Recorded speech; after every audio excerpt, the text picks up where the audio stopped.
have two things on slate for you today. One is to have two representatives from this year's class speak to us.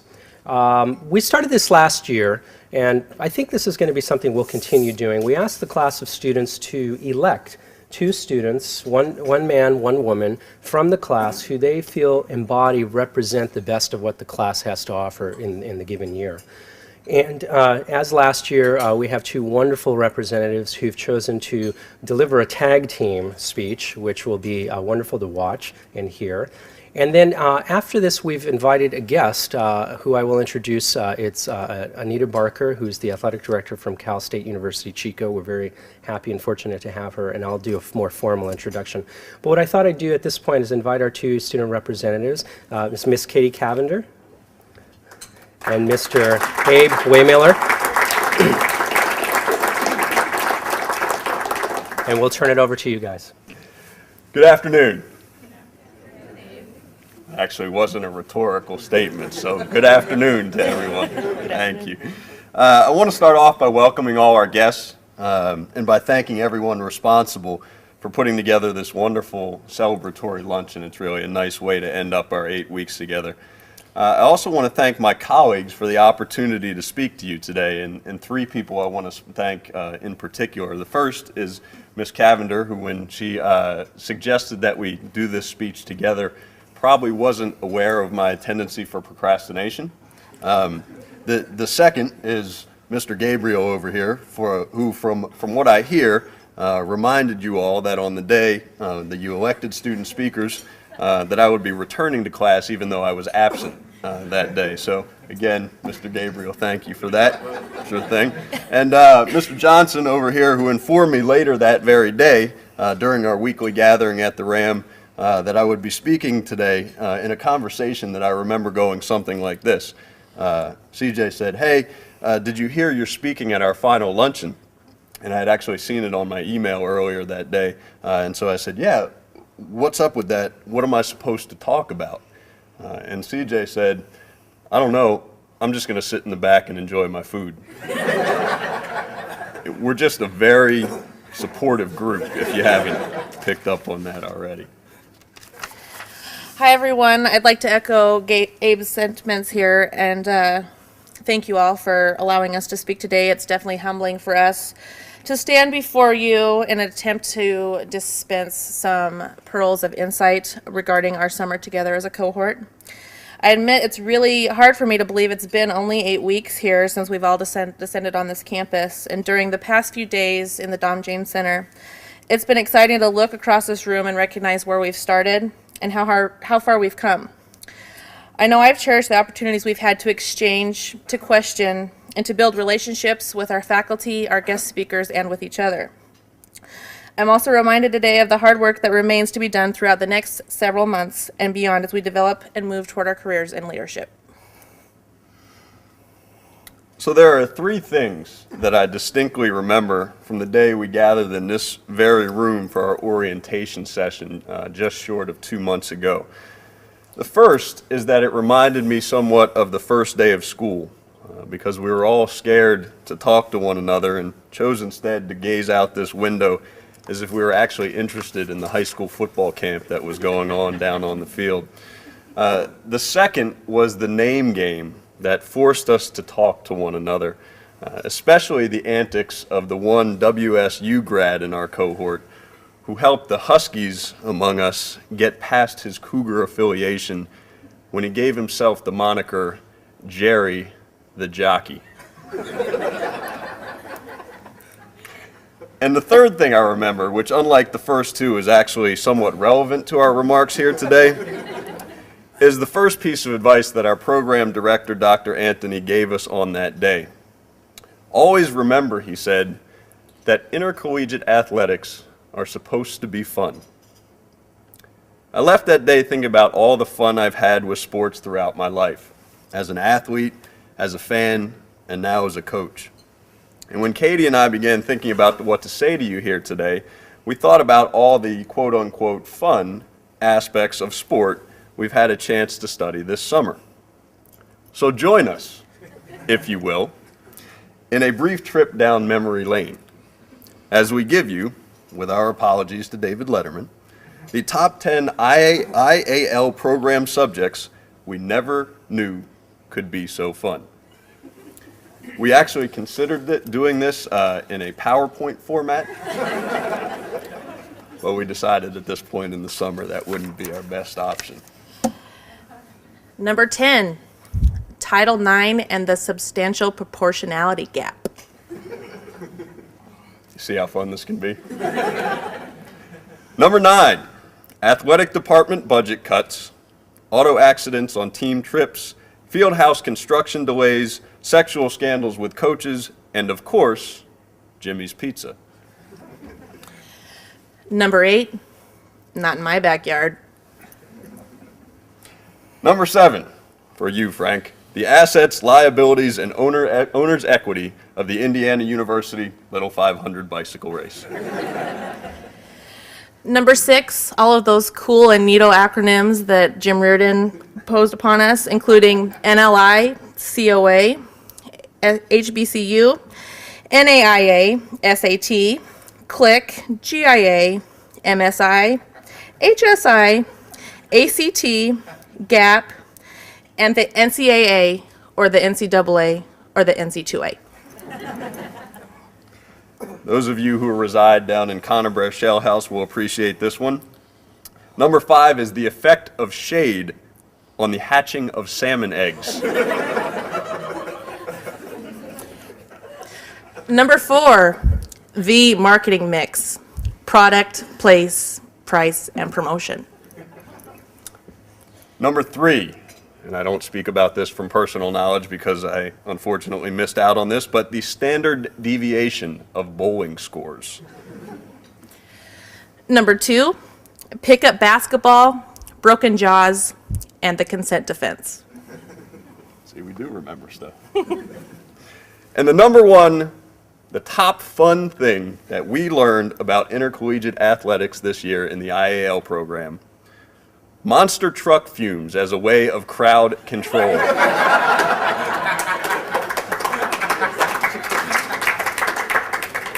It's all about takeaways, right? It's all about takeaways. Surely, you say, quoting you, these are not the sorts of things that have drawn me to a career in intercollegiate athletics. I do not have a passion for salmon eggs. Owner's equity does not get me out of bed in the morning. Tell us, you say, that you speak only in jest when you name these things as fun. Yes, we say, we do speak tongue-in-cheek. We, too, fail to see the end point of our life maps at Jimmy's Pizza. When we think of owner's equity, sexy is not the first word that comes to mind.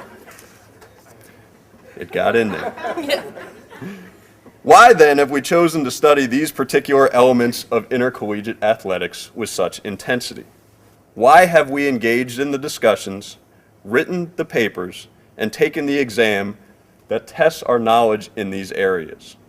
Why, when our first lesson implored us to remember the fun inherent in our chosen field, have we focused on such serious subjects? Our answer lies in a reinterpretation of Dr. Anthony's message that intercollegiate athletics are supposed to be fun, as less of a reminder and as more of a challenge. We apologize, Dr. Anthony, if that was not your intent, and if it wasn't, if you could just sort of hold on to that thought until we're done, we'll look a lot better up here. That challenge is to think through the behind-the-scenes event work so that we may provide a superior product and product extension for our fans. It is to deepen our understanding of the NCAA manual so that we can ensure fair and equitable competition for our student athletes on the field. It is to better understand our college and university systems so that we can carve out a place for competitive sports in higher education. That challenge is to understand, live, and find joy in the mundane realm of intercollegiate athletics, knowing that our endeavors will provide meaningful and lasting fun for our schools, for our communities, and for our world. That challenge is also a challenge of leadership, and a challenge this group itself has proven uniquely qualified to meet, especially after the past 8 weeks. Now, we all know that intercollegiate athletic administration can be just as competitive as the action taking place on the field. And we all came into this program knowing that our formal education here would be based around 3 core competencies: budget, financing, and sports administration skills, colleges, sports, and society, and leadership development. Now, that third component, or prong if we're going to use Title IX terms, involves the expansion of our skills and knowledge to serve others and make a positive difference in our environment. Now, this is not to say that we each entered this program without any leadership capabilities whatsoever. In fact, many of you may have perused the student guide for this cohort, and you probably noticed how each of our colleagues has already committed his or herself to leading others and igniting progress, regardless of whether or not we have held specific positions of power. And while several of us have not yet been hired to fill these explicit roles, we all have a strong desire to fill these positions, and it's only a matter of time before we will. On several occasions, in conversations between our classmates, Abe and I have heard or overheard some variation of this statement. You know what? I'd hire you. To us, this illustrates not only the potential we have displayed prior to our formal coursework here, but the exercises and experiences we have each been given by the IAL to display that aptitude. On that note, Abe and I would like to outline a few of the many leadership characteristics we've seen this summer in all of you, the characteristics that will someday lead us to pick up the phone and offer each other jobs. Leaders make sound decisions, even those they know will be difficult or unpopular. Leaders know that indecisiveness can waste time, opportunity, and pages of flip chart, but also recognize the importance of considering all pertinent factors before passing judgment. To be a strong leader, one must have a vision. Leaders have a clear sense of where they came from, where they want to go, and how they intend to reach that destination. They can see the big picture, perhaps in terms of a personal mission and value statement, but must also create strategic plans that address each specific step to achieve those goals. Leaders inspire those that they lead by building productive teams that draw the best out of each individual, especially when those teams are built for knockdown, drag-out games of taboo. Leaders coach their teams, sometimes in unconventional ways, to collaborate, build consensus, and even resolve conflict. In turn, they are inspired by those they lead. Leaders communicate effectively in order to convey their vision to a diverse audience, whether it be coordinating a post-class happy hour excursion or working with the group to propose a host site for a large event. Also, to meet the needs of their teammates, leaders must also be able to listen actively and adjust to recommendations accordingly. Leaders achieve balance between work and life and model that balance for those they lead. Sometimes it's stepping out of class to take a call to check in on the newborn. Sometimes it's writing papers on the ferry so that there's time for family on the other end of the trip across the Sound. Leaders also have the courage to act in situations where results are not exactly assured. They're willing to take great risk in hopes for the greatest rewards, whether it be requesting an 18% pay increase each year in contract negotiation or taking a group of fledgling rowers into the Mountain Lake Cut. They do not expect perfection, recognizing that while we in athletics would like to win all the time, we grow as much through defeat as we do through victory. Leaders must display authenticity, reliability, and competence in order to inspire trust in those that they lead. When, at 11:45 p.m., they say, "I'll have that PowerPoint to you tomorrow morning," you can trust that you'll see it when you open your email over breakfast. And leaders use this trust to empower others. Even when their knowledge of accounting coming into our accounting course is a 6 on a scale of 1 to 5, they patiently share their knowledge of how assets equal liabilities plus owner's equity. When they know how computer programs can be used to produce publications, they use that knowledge to bring out undiscovered skill in others. Through such actions, an effective leader is able to create new leaders out of his or her team as a pay-it-forward effect. Leaders continually examine their strengths and weaknesses and view their decisions and behaviors objectively. They recognize their shortcomings, open themselves to feedback, and make adjustments when necessary, even when that means unlearning late in life that which they've learned before. Leaders also expand their knowledge about themselves and their field when they engage in lifelong learning. They make sacrifices, they struggle, and they push themselves beyond their comfort zones to achieve personal and professional growth and create possibility where others see none. Of course, these aforementioned characteristics alone do not define an effective leader. Rather, leadership is how we employ such skills and how we expand our knowledge about ourselves and about the field we are throwing ourselves into. Now, while we all come from diverse backgrounds, we as a cohort are committed to the long-term goal of advancing intercollegiate athletics and higher education. We have dedicated ourselves to training in real play, which we hope will result in the fruition of our deepest aspirations, to become leaders. We have begun that journey this summer, but it's really only the beginning. As Chris Moulton, also known as Canada, will be pleased to find, this journey is more a marathon than a sprint. It is a journey that will mobilize others. It is a journey that will yield extraordinary results. It is a journey that will transform values into actions, vision into reality, and obstacles into innovation. With all that we've learned, with all that we've experienced, and with all that we've been through, it's safe to say it's been quite a summer. The sheer intensity of our time together has brought us closer than we ever could have imagined. The all too long weeks and the all too short weekends have afforded us the opportunity to know each other in ways that the term classmate does not even begin to describe.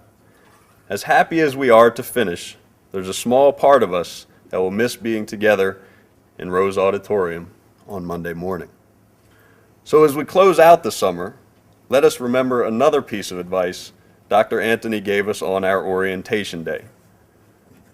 Look around at these people, he said. These are going to be your colleagues for life. If that statement is indeed true, then we are truly blessed. We are blessed with collegial support. We are blessed with an endless supply of humor. You can laugh because it kind of fits with that, actually. And we are blessed with bountiful friendship in the truest sense of the word. Through our dedication and determination, we have all made it here today. And I'm sure as we finish out this summer, everyone's already looking toward the future and considering what lies ahead for us. And although several of us are going back home to pick up where we left off in June, we're still at a new beginning with new opportunities. Abe's and my advice to you is to never stop anticipating, welcoming, and initiating new challenges. Dare to think great things. Dare to take chances. Embrace failure and learn from it rather than fear it. Dare to be great. Challenge yourself and challenge us as a cohort, because we're all family now. And this newly developed network does have the power to revolutionize the leadership of intercollegiate athletics.